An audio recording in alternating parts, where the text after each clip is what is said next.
Welcome to Sip of Cinema, the longest running podcast on whatever side of the Mississippi you're on. I'm Alex. I'm Andres, and today we are going to be talking about modern films or somewhat modern films in the color era of film that chose to be filmed in black and white. Yeah, why'd they do that? We're going to talk about it. Yeah, absolutely. But before we dive into that too much, Alex, what are we sipping on? We're sipping on a little White Russian right now. All right, we're keeping everything on brand. We're keeping the theme right, and so I thought this would be nice. If you're looking at the side footage that we have on the screen right now, you'll notice that the White Russian, before you mix it, has a really nice dichotomy between the darker lower part and the white part. So that's why it's on brand. Andres is spilling on himself, but don't worry, guys, we still have that beef footage on screen. So the White Russian, delicious, real simple. You just need a glass of ice, kind of like an old whiskey glass, 2 ounces of vodka, 1 ounce Kahlua, and then throw some heavy cream on top. This is actually the first time I've ever had a White Russian, and it's quite delectable. So, Do you feel like a comrade already? well, I feel like the dude. I feel like the dude. So, little Big Lebowski reference for the fans out there. Also, I just want to say I love the use of the word dichotomy there. Thank you. I've become more a fan of dichotomy and diatribe. I think they're great words. Diatribe. Yeah, don't get me started. You're making things up now. I would never. But yeah, so that's what we're sipping on today. And when it comes to the topic, I'm really excited to talk about movies that are intentionally black and white. Mm-hmm. We've had color movies since the 30s, so there's really no need to do it. That means it has to be a choice. And when it comes to the reasons why people do it, I mean, the first thing that pops into my mind is I feel like obvious. It's nostalgia bait. I mean, yeah, absolutely. Trying to capture a time period from the past that would have taken place during black and white film, or before then. Sometimes used to bring out certain emotions. Also, sometimes black and white film was just cheaper than color film. Yep. There's a few good examples of that. There are a few good examples of that I noticed too. In particular, when I think of movies that use it for nostalgia bait, though, and I guess nostalgia bait may be, not necessarily.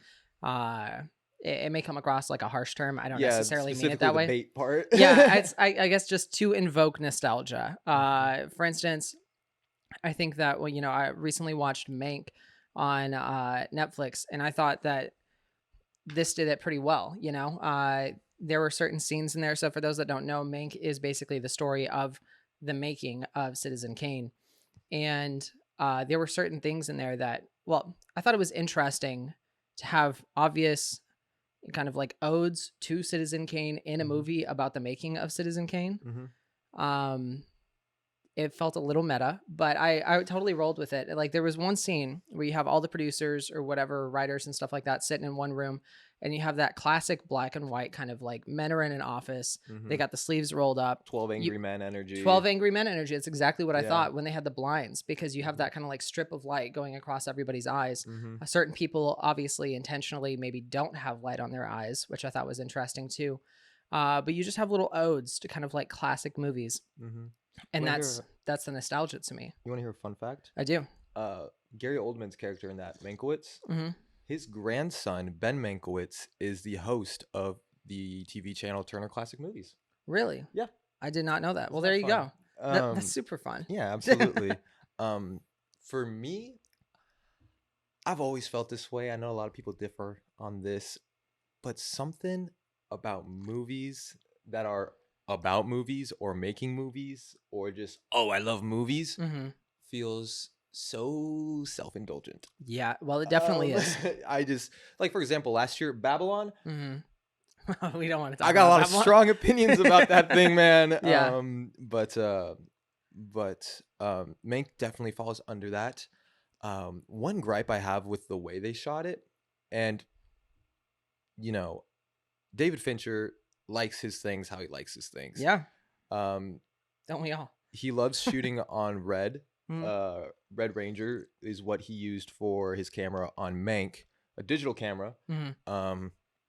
And they put on monochrome whatchamado. I don't remember the exact terminology. Right. The point is that there is no color copy, right? They actually took the color sensor out of the camera. Right. Um, to help with like lighting and everything like that, Hmm. exposure, and like give it a more authentic feel. And then they used like deep focus techniques Sure. to kind of make it, the background is like back in the day where the background was a little more in focus than, Yeah.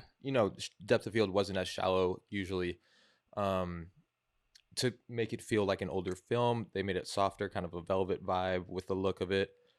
But as much as I love David Fincher and what he does and how intricate he is, I think the correct way to do this, and this isn't always realistic, Hmm. is to go the lighthouse approach Mm. and actually use old ass equipment. Yeah. So they shot on Kodak X 35 millimeter film. Hmm. Um, they used old as hell lenses, and obviously they used um, the what is it, 3:4 aspect ratio? I believe so. Yeah. Yeah. Actually, I don't know a whole lot about the technical aspect of the lighthouse and how it was made.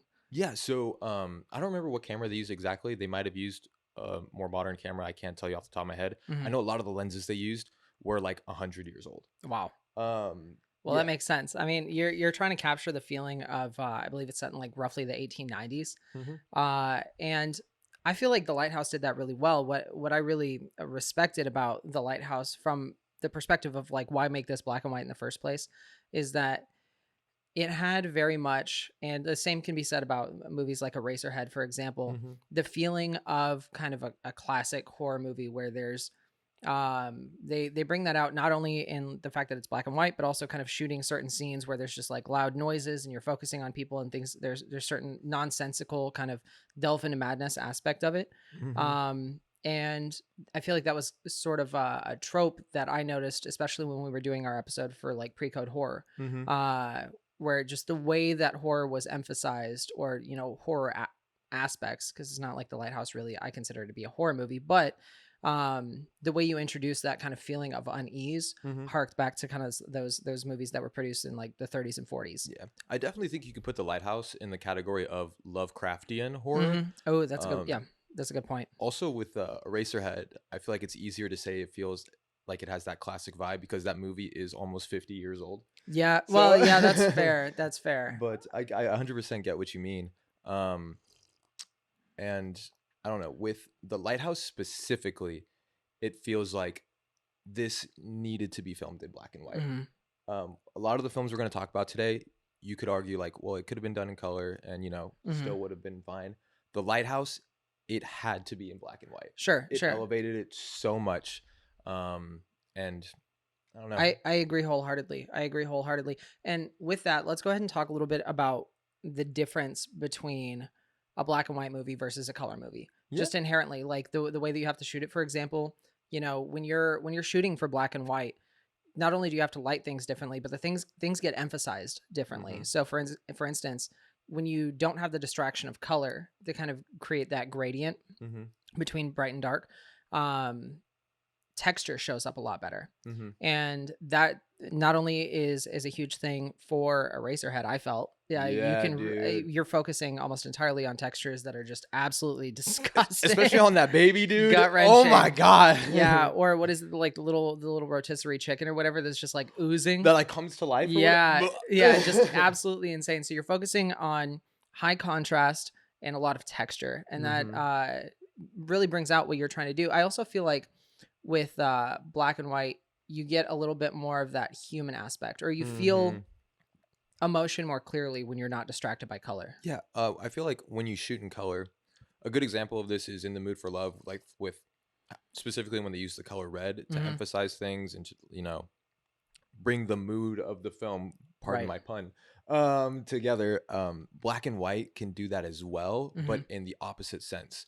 The lack of color forces you to focus more on what is within the frame Right. instead of, what feeling a certain article of clothing is trying to bring out or anything like that. Also, shadows are so much more intense in black and white Absolutely. films. Hence why in noir films, shadows were such a big deal. Yeah. Yeah. I completely agree. I mean, noir films definitely have that kind of exactly what I was talking about with contrast. Shadows play a huge thing, and um, with that being said, I mean, there's certain things that you have to do when you're shooting that are completely different for black and white. Mm-hmm. For instance, I know that Bong Joon-ho released like a black and white version of Parasite Mm-hmm. that had certain aspects of it that did feel enhanced, and it's kind of difficult to put into words why. Like you get a little bit of a new meaning from it Mm-hmm. when you're watching it in black and white, but at the same time, not there are certain scenes that really don't work because it wasn't shot for black and white, and that needs to be like taken into account, I think, from an audience's perspective. But I'm kind of curious from your perspective, being someone that, I mean, I know kind of my reasons whenever I've done photography, why I may Mhm. choose black and white in terms of how I shoot and the way that I light it, the intentionality behind it. But from someone who has done video Mhm. and not just still frames, what would make you potentially want to go for black and white? What would be your reasoning behind it? There's a number of different reasons to go for it. For example, Lahane, Hmm. in 1995, a big reason why they went for black and white was to highlight the view of the conflict that they were talking about, how a lot of people looked at it as black and white. Mm-hmm. It's police against the people in the projects, Interesting. or also the character Vince, um, how he sees everything black and white. All cops are bad, black and white. If you're a cop, you're a bad person. There's Yeah, one line in not the just a few bad apples. Yeah, exactly. Like there's one scene specifically where he's like, there's a cop that's like tight with him. They're kind of buddy buddy, but Yeah. not with Vincent. And everyone shakes his hand except for Vincent, and he just outright says, "Why are you shaking a pig's hand? Every pig's a bad pig." Damn. Alternatively, a different character later on in the film says, "There are some good cops, but the only good skinhead is a dead skinhead." Mm. So that viewpoint is pretty consistent throughout the whole film. Also, you have movies like Francis Ha, for example. Mm-hmm. Noah Baumbach was wanting to kind of do an homage to the French New Wave, and Sure. a lot of techniques in that film, like the editing. And he specifically said the material felt black and white, Mm-hmm. and it's so impossible to make a black and white film in the system in the modern day that this was the only shot I was ever going to get to do it. Interesting. So there's a lot of different reasons as well. If you want to highlight specific moods or tones, like The Lighthouse does really well. But also, like we said earlier, sometimes it's just cheaper to do black and white. Well, Yeah. not in modern day, because Right. There's no difference. I mean, you it's can just shoot digital. throw a filter on it, you know? Yeah. Which But are you going to talk about Clerks? I am going to talk about. Let's Clerks. talk about Clerks. Okay. Yeah. So when Clerks hit the scene at Sundance in 1990, whatever it was when it came out, Yeah. there was one critic specifically who said the use of black and white was a wonderful use of voyeurism, and they were really like owning in the thought of the security cameras in the store and this and that. And Kevin Smith came out and said, and was like, "Oh yeah, whatever you think, man, but the black and white was just cheaper." Yeah. That's why I bought it. Which okay, so did he say that before? I saw that he said that in like a Colbert interview in like 2019, and he just like let people stew on why it was black and white for all that time. Is that accurate? I'm not sure, but that's a very Kevin Smith thing to do. That does sound like a very Kevin Smith thing to do. But I mean, it makes sense even potentially today. That could make sense in certain ways because a lot of the reason why he did that was so that it would be easier to have consistency with like daylight, because they had to shoot after store hours. They were renting out a real store and they had to shoot after store hours, and so with like constantly changing daylight, it made it easier to just kind of have a generic store inside that didn't have constantly changing like color of sunset versus sunrise, whatever. But I mean, there's a lot of jank actually when you look into the way that Clerks was made, and it's kind of crazy that it became such a cult classic, because I mean, I get it. At the same time, there's some real outlandish bullshit that goes on in that movie. I mean, some of it is too explicit, I think, for this podcast, but but it's, I don't know. It definitely somehow creates the feeling of kind of, I don't want to say it's not found footage, but I guess like old kind of home video type stuff. It's, the movie follows a group of friends coming in and out of this convenience store or whatever, and making it feel like not quite home video, but just super budgeted, Mhm. like shoestring budget, just like whatever they have to do to Oh, film it. security cam footage. That's what I was trying to think of. Yeah. That's what As people. the I don't remember what critic it was, but as that critic thought at Sundance. Right. Yeah. But it makes it feel a little more believable almost, hmm because you can kind of picture in your head, yeah, these dudes would just have like a camcorder and would just be filming stuff. Yeah. It totally Them makes doing sense. outlandish bullshit. Yeah, Yeah. absolutely. And there's not. I don't know. It definitely just creates kind of a certain aesthetic, and it's kind of funny the way that when you have a black and white movie, it stands out so clearly from all the color movies that we're used to. Mhm. That I mean, I think it's appropriate for people to kind of come up with their own theories and their own meaning from it. Mhm. Outside of what the directorial kind of perspective was. Mm-hmm. At the same time, though, one of my favorite aspects of black and white is kind of that human aspect. When you strip all the color away and all the distraction, you just feel the emotion, Yeah. which is exactly what I felt from Come On, Come On. Oh, buddy. Yeah, Let me- yeah. Because there was just no distraction at all. I felt like in Come On, Come On, the main protagonist was the relationships And not between all Joaquin of the Phoenix characters. or the Exactly, kid or, like, exactly. yeah. And when you strip away the color and have honestly kind of a fairly flat black and white color grading, it Mhm. wasn't like super contrasted or anything like that. Yeah. It didn't feel outrightly artistic by any means. It just allowed the dialogue and the relationships from the characters to become the forefront of the Mhm. movie, Mm-hmm. and fuck, it struck me in the heart, dude. Oh my god, it Dude. just absolutely killed me. And also, Joaquin Phoenix's character, his job, he's like recording audio, you Mhm. know? And by taking away the color in Mhm. the image, you're focusing on, like you were just saying, the relationship, what's being said, the dialogue, just like his work is doing. Mhm. I just pieced this together in my head just now. I love it. Let it roll. Let it roll. But yeah, so there's a mirror between the visual choices of the film and also the actual character itself in Mhm. that sense. I don't know. It just, like you said, it makes it more human. 100%. It's just more, not tunnel vision per se, but just hyper focused, hyper realized, especially with the lack of contrast.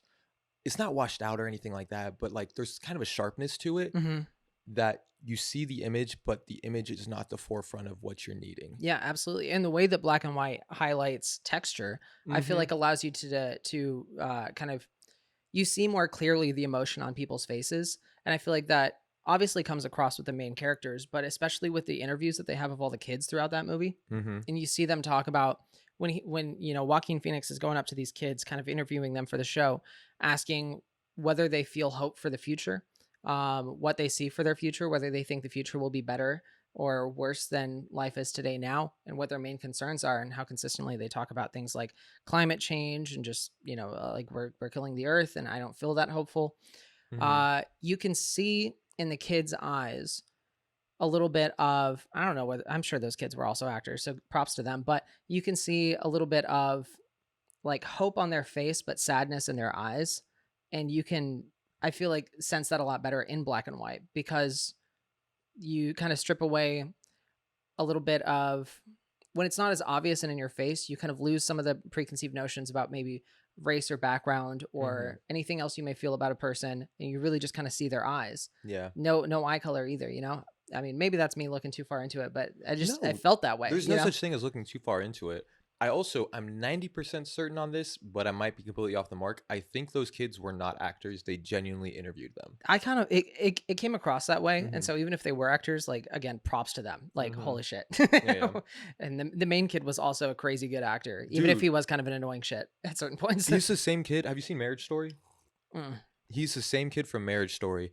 That dude is going to blow up. Oh, 100%. Like, I was fully prepared when Come On, Come On came out that Mhm. I was like, this little kid's going to get an Oscar nomination. Yeah. Because Those kids from Stranger Things better watch out. They got they ain't going to last, yeah, brother. new kid on the block. But now I kind of want to go back to what you were saying earlier about the black and white version of Parasite Mhm. and touch on a few other films that have multiple versions. Where Okay. it's color, black Yeah, and yeah. white. Let me know. What's the repertoire? So first, I want to talk about Mad Max Fury Road. Oh, yeah. The best action film of the 21st century. I will Mhm. fight anyone who disagrees. I feel like there are a lot Um, of people who agree with you, though. yeah, they should. Yeah. But originally, that film was supposed to be made in black and white, but they could not get the studio to agree to it. Hmm. So they made a compromise. They released the film in color, but they also did a limited release of the black and white. I think they call it like the chrome version. I Sure. forget what it's called exactly, Yeah. but so there was two versions of the film made, which is really interesting to me because that just makes me wonder, when they were filming it, did they keep both versions in mind when they were, when the gaffer was When they doing were his lighting thing? it. Yeah. Yeah. Watching the black and white version, you definitely see how it works and how the vision was for it to be in black and white. Hmm.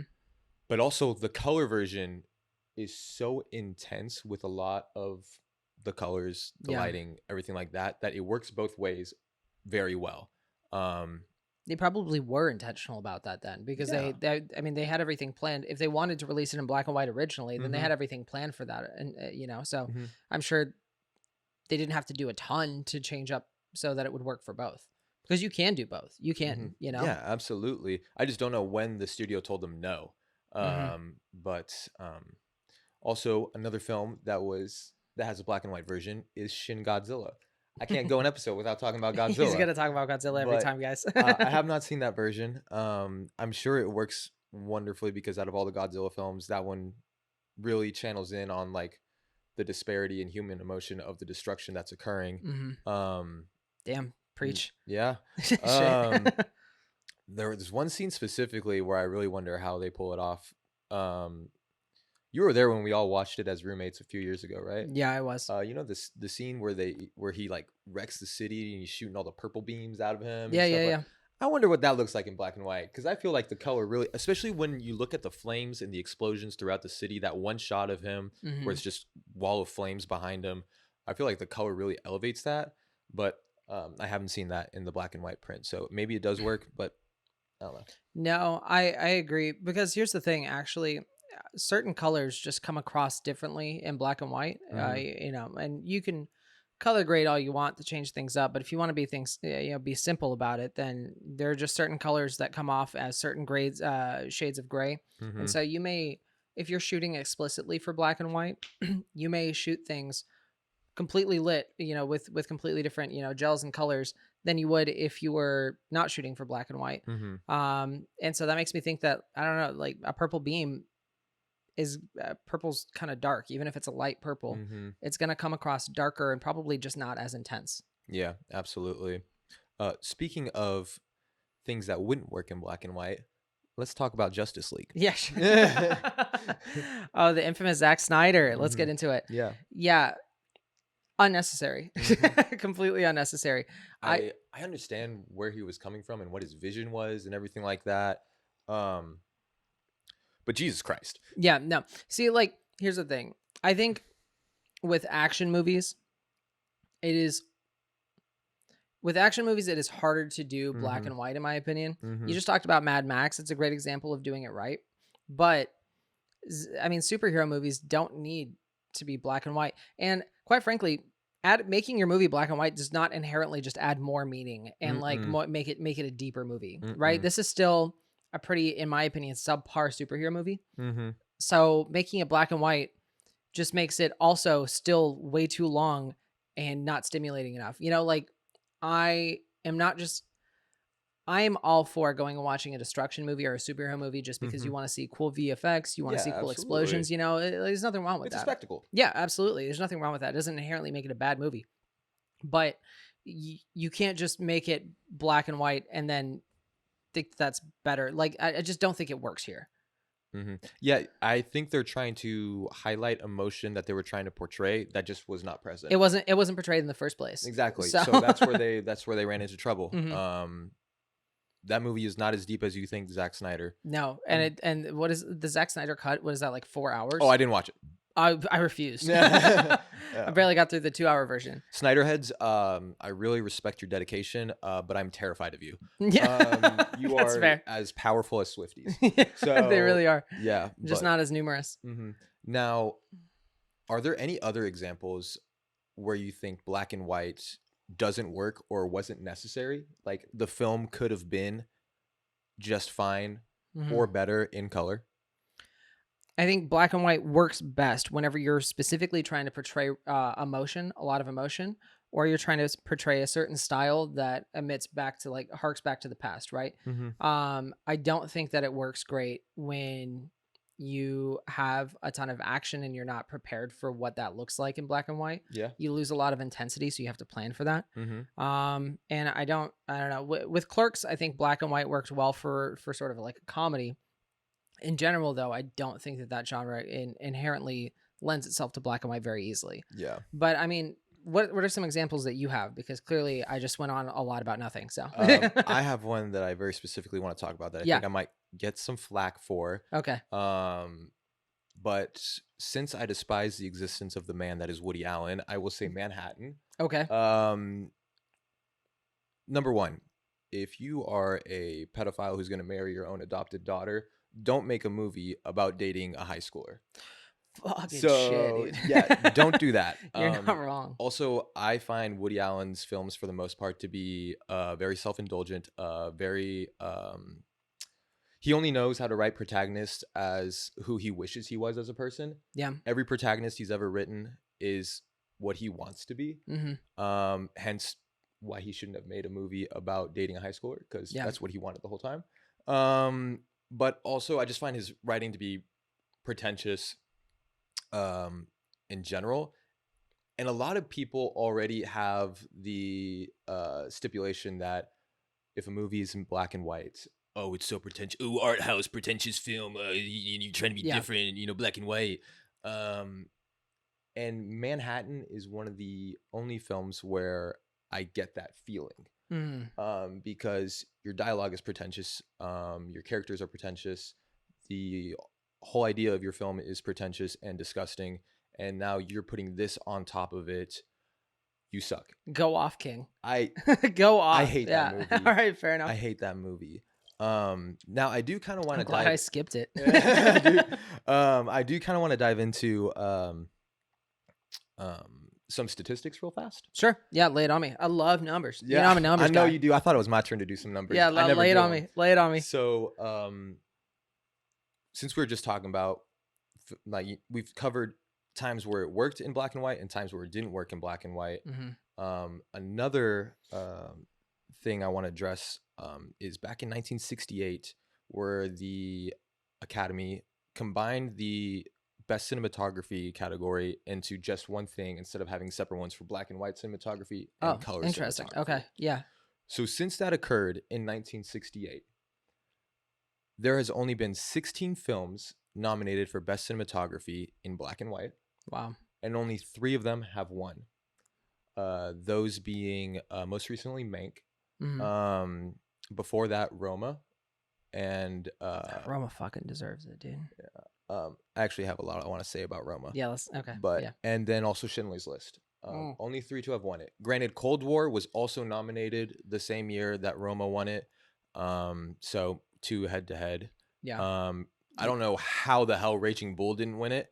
Fun fact about Raging Bull, you know why that film's in black and white? No, I don't. Because the boxing gloves were not the correct color. What a minuscule fucking. So Martin Scorsese, someone pointed out to Martin Scorsese and he goes, maybe we can make it in black and white. That's insane. And boom, one of the most iconic films ever made in the 20th century. That's insane. That's truly insane.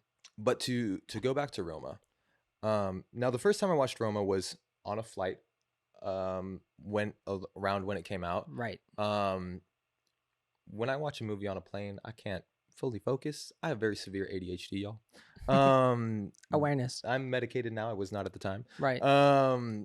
So I really didn't remember anything past the first 20 minutes of it.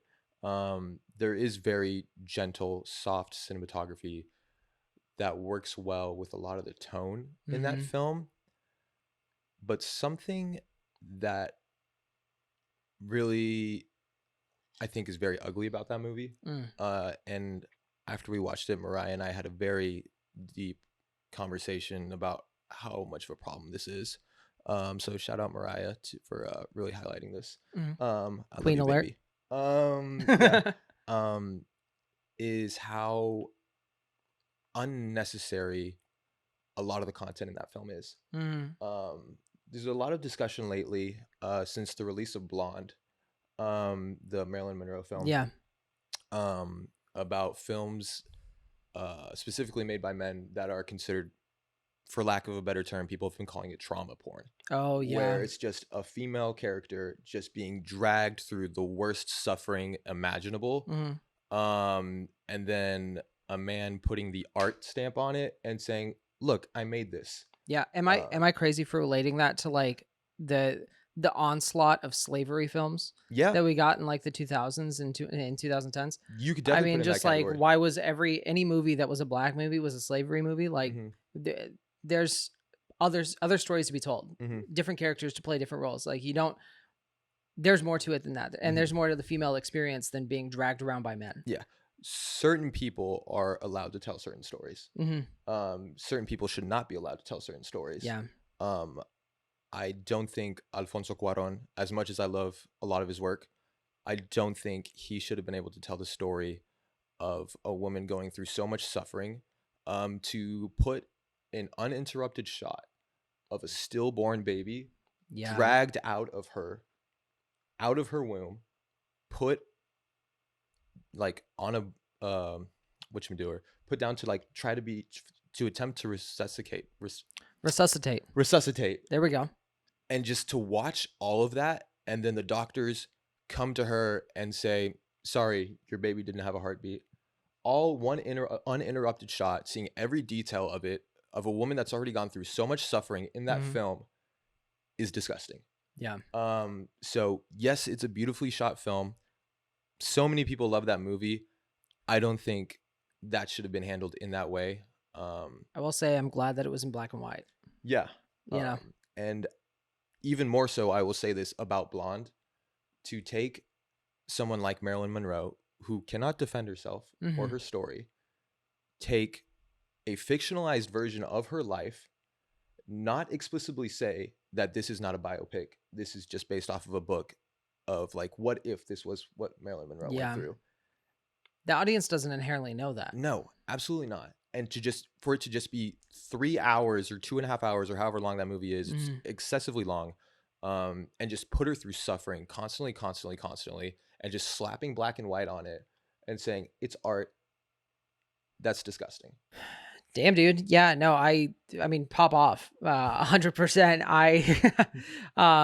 To be honest, I hadn't really thought about all of that deeply. I think you're 100% right. I mean, my reasoning or what I was thinking in terms of Roma, of it being black and white, is just that it's set in Mexico City. You know, it's a very colorful city. All the buildings are very Hmm. colorful. And so I was just thinking that they wanted to strip away a lot of that color so that Hmm. it wouldn't appear brighter and happier than it is, because it is a movie about trauma and tragedy. But Hmm.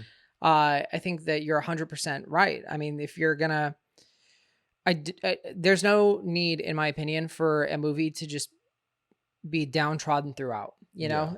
know, not to say that every protagonist needs a redemption arc No. and every story needs a happy ending by any means, but Hmm. when you're telling something that is so real, I think Hmm. there needs to be a lot of accountability on how you're portraying that story, Yeah. right? You can tell whatever you want in your fantasy world. You can portray whatever you want in your fantasy world. I mean, but just don't let your fantasy world be an excuse to also dump a bunch of trauma onto like women or minorities, you know? I mean, listen, I understand what Alfonso Cuarón was trying to do. Yeah. Just he was not the correct person to do it. You can Mhm. have uh terrible things happen to characters in films. Absolutely. You can portray emotions, but some things just don't have to be portrayed in that way. Yeah. Um so I'm not saying you can't have characters go through bad things. Mhm. A character can have multiple terrible things happen to them in a film, absolutely, but it's gross to be someone who has no idea about what that experience is actually like, Yeah. and then paint it in such a bright highlighted picture, Mhm. and force it upon people who could, people who actually went through that, Sure. and then that just causes pain for a lot of viewers, but doesn't add that much to people who haven't experienced it or just watching the film normally. Sure. So you can have those things happen, Mhm. but do not get close up on like that baby being Yeah. pulled out of her and dying like that. Well, no, 100%. And this is making me think about the relationship between black and white and trauma, Hmm. right? And how Absolutely. inherently there's just supposed to be some sort of transparency that black and white allows for Mhm. people to come across, I guess, a little bit more, at least feel. It may not always be received this way, but at least feel like they're portraying themselves as like more honest, Mhm. right? More earnest in their work. Like this is a really raw story, so it needs to be in Mhm. black and white. For instance, like Jonah Hill coming out with his interview with his therapist that he put out on Netflix. I think it was earlier this year or last year. Mhm. That he decided to make him black and white. I don't think that. I mean, it was a fine little documentary. It was a fine little Mhm. piece. It was a little peek into his life. But I definitely feel like it was made in black and white to appear more honest, more transparent, Mhm. more whatever. Whether it achieved that or not, I think is up to the individual that watches it. But this does also make me want to think about the relationship between trauma and black and white in Schindler's List, Yeah. right? So as I was first of all, Schindler's List, one of the best movies ever made. I mean, oh my God, it was so good. But as I was scrolling through, as I do the letterboxed comments and reviews, right, Mhm. I did see some person talking about how their big issue with Schindler's List is that it ends on like kind of a hopeful note, or it adds like a sense of hope to the Holocaust. Mhm. And the reality is that the Holocaust did not have hope. Um, which I get to a certain extent, but the fact is, a lot of people were saved because of this person's actions. Whether they were a Nazi officer trying to do good within the system, or just that got caught up in the system and then realized how horrific it was. There's a lot to break down in that 3-hour movie. Also, side note, can you believe that Steven Spielberg put out Schindler's List and Jurassic Park in the same year? Yeah, he was working on them at the exact same. Well, not so he shot Jurassic Park first, Right. left it while it was in post production. Mhm. Shot Schindler's List, and the only reason he got to make Schindler's List was because he agreed to make Jurassic Park. He didn't want to do Jurassic Park, Really? but the studio was like, "If you do Jurassic Park, we will pay for Schindler's List." Dude, what a couple of bad bitches. I'm Those saying, movies, bro. I was just, when I found out that they came out the same year, I was like, Yeah. oh, because Jurassic Park hits me for some reason. Mhm. I love that movie. I think it's the score that really does it for me. Anyways, Mhm. that's not what I'm talking about. With Schindler's List, I think that really comes back again to kind of the things I was talking about black and white being like this portrayal of humanity, how there's a certain humanity that comes out when movies are in black and white, and this like raw trauma that you're seeing on the throughout the course of the movie. It's not as trauma ridden. Well, it is. It's about the Holocaust, but it's not like Roma in its portrayal, Mhm. where it kind of drags you through these scenes of just horrific inhumanity.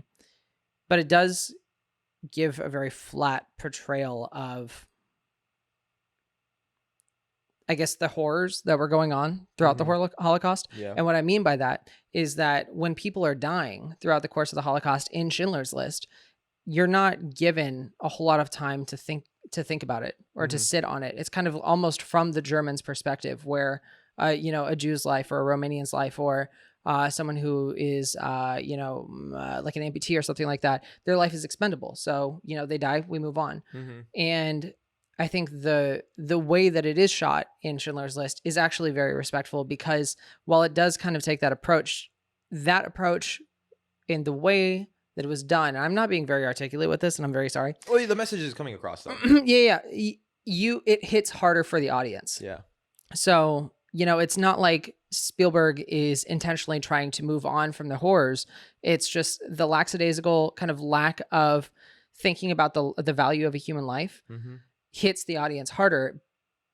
And I think black and white contributes to that a lot. Okay. It's tough to say. I mean, you haven't seen it yet, so I really God, I don't really expose wish- me like that. Yeah, I'm Oh my sorry. God. I know we have a movie podcast. You haven't seen Schindler's List. Oh my God, don't expose me. I'm sorry. But I feel like you've seen enough movies to know kind of what I'm talking about. Yeah, In terms of the exactly. way that it's portrayed. It's just there's a flatness to it. There's a raw humanity aspect to it. And God, what a fucking movie. It's so good. Now, I can't really put in a lot of input on that because I haven't seen it. Well, But yep. this brings me to a question. Mhm. Do you think there is anything that making a film in black and white limits, or do you believe that making a film in black and white limits some things that they're allowed to do? Like, do you think it affects the kind of soundtrack or score they can use? Do you think it limits the effect, the like type of writing they can do, or anything like that? Sure. Yeah, I mean, I think it certainly limits the type of story that you can tell. Mm-hmm. For instance, one would never be stupid enough to try and make like an Interstellar in black and white, right? The colors and like the shapes and everything that you see in that movie are a huge part of the feeling that you're supposed to feel going through space in Interstellar, you know? Um so to a certain extent, I think there's also like going back to kind of like Parasite, Mm-hmm. right? One of the big things that was a visual cue that helped differentiate between the rich and the poor was how green the grass was in the backyard. Mm-hmm. That greenery contrasted with like The gray of uh like the yeah, the kind of like beige, just kind of ugly. It was like beige, brown, and gray of the city where the main family was living, and then just like little pockets of like grass sticking out of concrete cracks and stuff like that. That's a huge visual aspect that just gets completely lost in black Mm-hmm. and white. There are probably ways to go around that, but I think it limits maybe not like score. I don't know. I don't know, have a whole lot of thoughts on that just yet, but I think it certainly limits the way that you're able to portray certain aspects of a story. Yeah, absolutely. It's a trade-off for sure. Like we said, it can highlight certain things and then Hmm. elevate them, but it definitely does limit those Yeah. things. I agree with you 100%. Um, I do think that it also unlocks a lot of things. Yeah. For example, um, like I was saying earlier, the aspect ratio in the lighthouse. Absolutely, you can shoot a color film in whatever aspect ratio you want. You can edit Yeah. in whatever aspect ratio you want. Wes Anderson did just recently Asteroid City Hmm. in 3x4. But I feel like shooting in black and white elevates little changes like that. Yeah. Um, because you already have noticed one stylistic choice, and now you're subconsciously looking for other stylistic choices. Hmm. Um, so definitely a trade-off. Yeah, absolutely. Well, and I'm also curious about what you think like the impact of having a movie in black and white is on throughout the duration of a film. For instance, when I'm watching something like when I was watching Clerk, sorry, like black and white, I noticed that maybe like the first 10 minutes of the movie, and then after that, it just became normal. It just Mm-hmm. became normal to watch. Mm-hmm. Like it kind of lost the Yeah, impact. Do you feel that when you're watching movies? 100%. Like with Clerks, I can see that, especially things that are very dialogue driven and kind of faster in a Hmm. sense. Clerks, it's a comedy, it's fast paced. It's also short runtime. Yeah. Now, alternatively, Francis Ha, which is also a comedy, Hmm. um, I feel opposite about Right. it. It's a very different type of comedy. The storytelling techniques are very different. Yeah, I want to say Um, I think I was very wrong earlier when I was talking about the comedy aspect of black and white, because then I remembered that I watched Young Frankenstein too. oh, we haven't talked about Young We haven't Frankenstein, talked about Young Frankenstein, bro. which I think did it very, very well, right? And Hmm. that's like obviously kind of pulling on that was Mel Gibson, right? Yeah, Mel Gibson. Yeah, talking, pulling on some of the tropes from like the previous Frankenstein, obviously, and like wanting to do that, but like humor works very well in that. I Hmm. think when I'm thinking of comedies, I'm thinking of like I guess what I grew up with, which was like 2000s comedies, like Hmm. Dude, Where's My Car and stuff like that. And like, Yeah. there's no reason for something like that to be in black and white, but Hmm. comedy can work in black and white. It's just not, I think, a go-to. Hmm. But yeah, I wanted to redact what I said earlier because I realized I was super wrong on certain cases. Another big thing that we haven't touched up on at all is the use of black and white in modern horror films. I mean, Sure. I guess kind of with The Lighthouse, and I guess you could say Eraserhead as well, with like more Lovecraftian type of deals. Sure. But like more traditional horror, like A Girl Walks Home Alone at Night or Hmm. something like that. How do you feel about its use in like something of that effect? Oh, I think it's awesome. I think it's great. And I think black and white horror, maybe you disagree with me, but I just have yet to see at least modern black and white horror, obviously, because that's what we're talking about. I've yet to see it not kind of evoke the same thing as what we talked about earlier with like maybe minus the bait, but nostalgia, Mm-hmm. where it kind of harks back to early horror. Yeah. And with A Girl Walks Home Alone at Night, it's a little different, right? Because you're not used to seeing typical kind of old fashioned horror where anyone is skateboarding, quite frankly. But but it definitely the kind of like shock scenes and like the zoom in on her face that happens a couple of times and stuff like that just reminds me of some of those tactics that they you know, utilized Mhm. with way earlier horror, such as, you know, Dr. Jekyll and Mr. Hyde and stuff like that. Mhm. But I don't know. I think it evokes a certain nostalgia. There's a certain feel that it just inherently kind of has to it. Mhm. I don't know if it makes something deeper or scarier by any means, but I think it's just a different way to tell the story. I think it can give like I think it's something that can be better utilized in things that deal with more traditional monsters or like Hmm. because that is a genre where people think of horror films, you either think of like 80s slashers type of Yeah. deals, um, you know, paranormal things Yeah. like The Exorcist or whatever, or you think of black and white monster movies Hmm. like Dracula, Frankenstein. Creature of the Black Uh, Lagoon and stuff like that. exactly. So if you're doing something to that effect, um, like I know Robert Eggers is doing a Nosferatu film, and I think he's doing it in Hmm. black and white, but I'm not Hmm. 100% certain.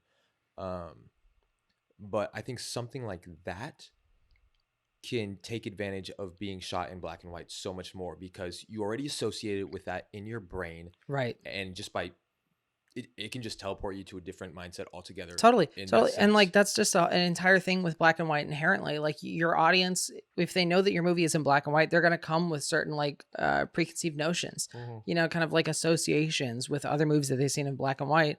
That's usually gonna be older movies. Or, you know, like I mentioned, stuff like, you know, Come On, or like Jonah Hill's thing, like documentaries do a lot Mhm. of black and white stuff too for the humanity aspect. But if you're doing like a horror movie in black and white, there are just are preconceived notions, and that doesn't have to be a restriction. It can be something to play around with. And I feel Mhm. like A Girl Walks Mhm. Home Alone at Night does that well, Yeah. you know, because it does have certain aspects that feel like they hark back to older horror movies.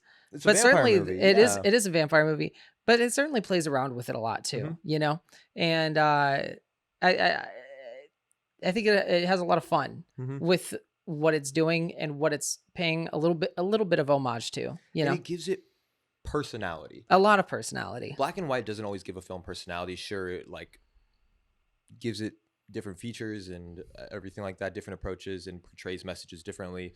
But that film specifically, I don't want to. I don't want to say the word camp. That's not what I'm going for at all. I don't know why that word jumped to my head, but it gives it personality. Mhm. It makes you feel, I guess, nostalgic almost. Yeah, Yeah. like you've been saying this whole time. Boom, boom. Yeah, Hey, there we it is. agree. There it is. Hey. But there's a million different movies that I still would like to talk about. We didn't touch up on the tragedy of Macbeth that came out a couple years ago with Denzel Mhm. Washington.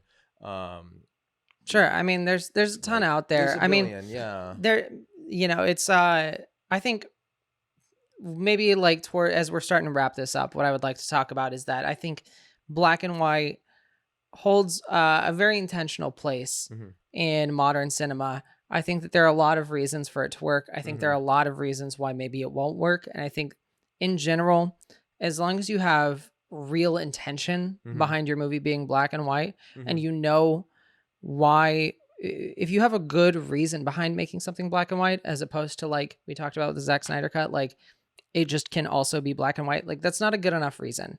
It's not compelling for an audience. And I don't think that we're going to see, you know, a lack of movies like this in the future either. I think, Hmm. if anything, the success of movies like The Lighthouse, hopefully, encourage studios to be a little bit more bullish Hmm. on black and white in the future. Yeah. In certain cases. You just got to convince the studio. That's all it comes down to. Well, isn't that fucking everything? And no, I don't know anything about that. So, Yeah, that's not my business. all right, man. So, if you had to recommend one movie that we talked about today, which one you recommended? I mean, I'm just gonna have to say Schindler's List 100%. I mean, it's just it's without a doubt the highest rated movie from Mhm. all the black and white movies that we talked about today. But it's also my personal recommendation to you because I assume most people that are Shut up. watching Oh my this, God, stop most people exposing that are me, watching bro. this have seen Stop. it. No, turn off the camera. But to the audience that maybe hasn't seen it, I will have to recommend Come On, Come On. Yeah. I think it's so beautiful. Like I cried a couple of times, and I'm not like typically a big movie crier, but like I mentioned, shots of the heart, and you're too late. My pick, by far, not even close, is Lahane. Mhm. I think that should be mandatory viewing for a lot of people. It's just it utilizes the black and white so well. There's so much beautiful cinematography in that movie. It's such a compelling story.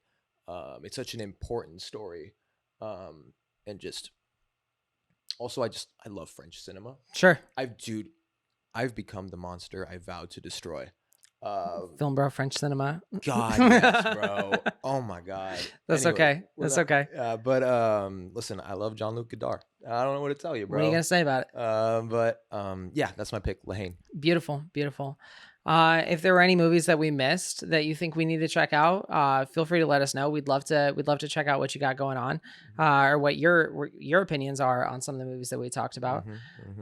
If you like today's episode, feel free to follow us on wherever you're currently listening and or watching to us. And if you didn't like today's episode, that's okay. We still love you.